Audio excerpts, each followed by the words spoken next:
খুব একটা গুরুত্বপূর্ণ বাংলাদেশের জন্য গুরুত্বপূর্ণ রাষ্ট্রীয় বিষয়ে আজকে আমরা এখানে এই প্রেস কনফারেন্সের আয়োজন করেছি।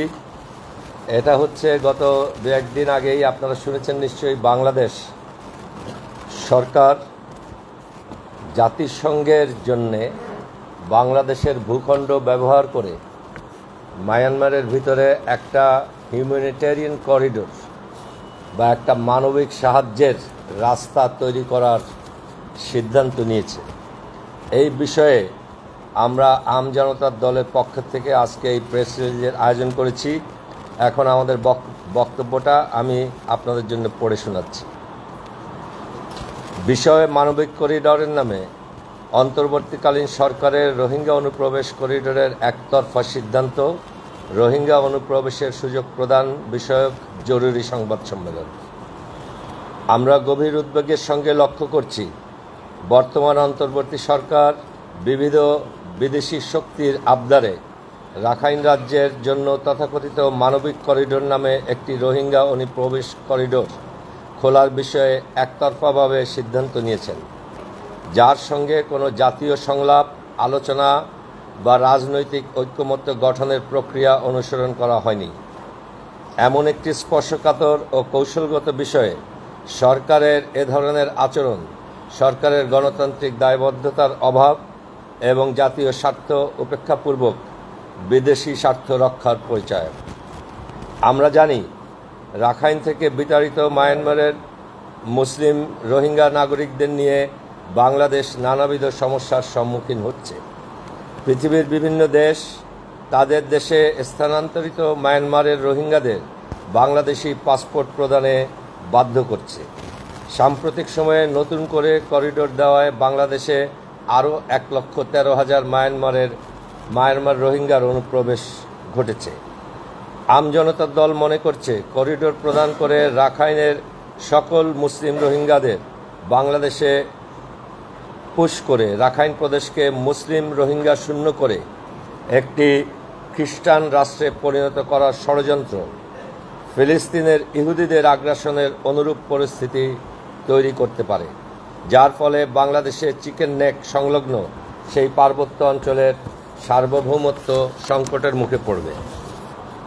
আমজনতার দল একটি বিষয় গণমাধ্যম, বাংলাদেশের আপামর জনগণ, রাজনৈতিক দলসমূহের দৃষ্টি আকর্ষণ করছে যে অন্তর্বর্তীকালীন সরকার খুব সাম্প্রতিক সময়ে 1,80,000 রোহিঙ্গা ফেরত পাঠানোর একটি সুখবর দিয়েছিলেন।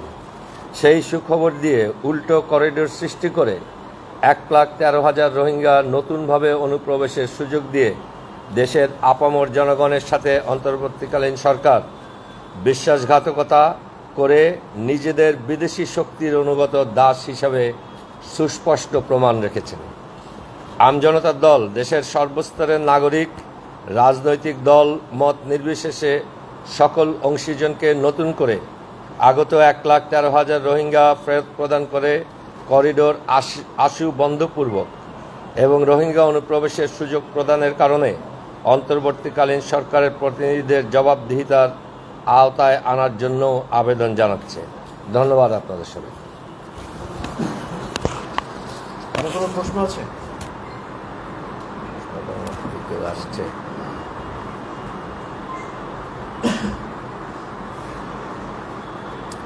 আপনাকে একটু কথা বলি। আপনাদের কারো কোনো প্রশ্ন নেই যেহেতু, তারপরেও আমি নিজ থেকে দু একটা কথা আপনাদের সাথে এখানে শেয়ার করতে চাই। সেটা হচ্ছে এইরকম যে আপনারা জানেন, মায়ানমারের সাথে মার্কিন যুক্তরাষ্ট্রের একটা মায়ানমার পলিসি আছে, বার্মা অ্যাক্ট নাম সেটার। সেই বার্মা অ্যাক্টের মূল লক্ষ্য হচ্ছে মার্কিন যুক্তরাষ্ট্র এই এলাকায় মায়ানমার যে বর্তমান সরকার, এটাকে উৎখাত করে এখানে তাদের পছন্দের একটা সরকার বসাবে এবং এটা তারা করবে ভারত মহাসাগরের নিয়ন্ত্রণ নেওয়ার জন্য। এই একই এলাকায় ভারত মহাসাগরের নিয়ন্ত্রণ চায়না নিতে চায়। ভারত মহাসাগরে চায়না বেশি থাকবে না মার্কিন যুক্তরাষ্ট্রের প্রভাব বেশি থাকবে, এইটা নিয়ে হলো তাদের মধ্যে একটা সমস্যা। এই একই সমস্যা ভারত মহাসাগরে আধিপত্য বিস্তার করতে চায় ভারতও। এখানে আপনারা একটু খেয়াল করে দেখুন ভূ রাজনৈতিক পরিস্থিতিতে, তাহলে এই মায়ানমার সংক্রান্ত কোনো বিষয়ে বাংলাদেশ কিন্তু উপকৃত বা খুব বেশি ক্ষতিগ্রস্ত হবে না যদি আমরা আমাদের নিজেদের নাক ওখানে না গলাই। আমাদের একটা সমস্যা শুধু প্রায় 15 থেকে 17 লক্ষ রোহিঙ্গা মুসলিম অধিবাসী যারা এই দেশে আছে। আমাদের উচিত ছিল খুব সাবধান থেকে এই ভারত মহাসাগর নিয়ে পরাশক্তি চায়না এবং যুক্তরাষ্ট্র, মার্কিন যুক্তরাষ্ট্র বা ভারতের এই যুদ্ধের মধ্যে না জড়ানো। আমরা ছোট একটা দেশ, আমাদের সক্ষমতা সীমিত। আমরা আন্তর্জাতিক সমাজের সাথে বন্ধুত্বপূর্ণ একটা সম্পর্ক রাখতে চাই। বিনা প্রয়োজনে কারো পায়ে পাড়া দিয়ে আমরা একটা সংঘাতপূর্ণ পরিবেশ সৃষ্টি করতে চাই না। আমরা আক্রান্ত না হলে কাউকে আক্রমণ করতে চাই না। এই অবস্থায় এই জাতিসংঘ এবং মার্কিন যুক্তরাষ্ট্রের মাধ্যমে মায়ানমারের এই সমস্যা, রাখাইনের সমস্যা বা আরাকান আর্মির সমস্যার মধ্যে আমরা যে জড়িয়ে যাচ্ছি, ভবিষ্যতে এটা কোনোভাবেই বাংলাদেশকে ক্ষতিগ্রস্ত ছাড়া উপকৃত করবে না। ক্ষতি হবেই এমন কথা আমি বলছি না, আবার খুব উপকার হবে সেরকমও সম্ভাবনা নেই। এটা একটা সংঘাতপূর্ণ এলাকা, এটা আমার জন্য একটা বিপজ্জনক জায়গা এবং ওখানে আমার কোনো লাভ নেই। এই অবস্থায় আমরা এইভাবে এখানে ঢুকে যাওয়া আমি মনে করি একটা ভালো সিদ্ধান্ত হয়নি। তাছাড়া আপনারা 5ই আগস্টের কথা মনে করিয়ে দেই, আমরা এই অন্তর্বর্তীকালীন সরকারকে বাংলাদেশের সব জনগণ, সব দল, সব শ্রেণী পেশার মানুষ একসাথে মিলে আমরা তাদেরকে এই সরকারে বসিয়েছি। তাদেরকে আমরা যে কাজগুলি দিয়েছিলাম বা তারা যে কাজের জন্য ম্যান্ডেট প্রাপ্ত, ক্ষমতাপ্রাপ্ত জনগণ দ্বারা, আমি যদি সেটা একটা লিস্ট করি তাহলে 1 নম্বরে এটা ছিল দেশের আইনশৃঙ্খলা পরিস্থিতি একটা সুন্দর জায়গায় নিয়ে যাওয়া। 2 ছিল দেশের ভঙ্গুর অর্থনীতিকে একটা সুন্দর জায়গায় নিয়ে যাওয়া এবং লুটপাট হওয়া যে টাকা পয়সা সেটা দেশে ফেরত আনা। 3 নম্বর ছিল যত খুন খারাপি হয়েছে খুনি হাসিনার আমলে, সেই 15-16 বছরের সমস্ত খুন খারাপি নৃশংসতার একটা বিচার করা। এছাড়াও স্বাভাবিকভাবে দেশকে পরিচালনা করা এবং জনগণকে শেষ পর্যন্ত কোনো একটা জায়গায় গিয়ে কিছু সংস্কারের মাধ্যমে একটা সুন্দর গণতান্ত্রিক নির্বাচন উপহার দেওয়া। ওনারা অনেক কিছু করছেন, কিন্তু সেই অনেক কিছুর মধ্যে এই যে মায়ানমার নিয়ে, রোহিঙ্গা নিয়ে জাতিসংঘ বা মার্কিন যুক্তরাষ্ট্রের সাথে যে চুক্তিটা ওনারা করতে যাচ্ছেন, এটা জনগণ ওনাদের ম্যান্ডেট দেয়নি, আমরা দেইনি। পরিষ্কার কথা একদম, এই ম্যান্ডেট এই অন্তর্বর্তীকালীন সরকারকে বাংলাদেশের জনগণ দেয়নি। এই অবস্থায় আমরা এটার ভিতরে তাদের সাথে সম্পৃক্ত থাকতে পারলে আমরা তাদেরকে বোঝাতে চেষ্টা করতে পারতাম, আমরা আমাদের কথা বলতে পারতাম। ওনারা সেই সুযোগও আমাদের দেননি।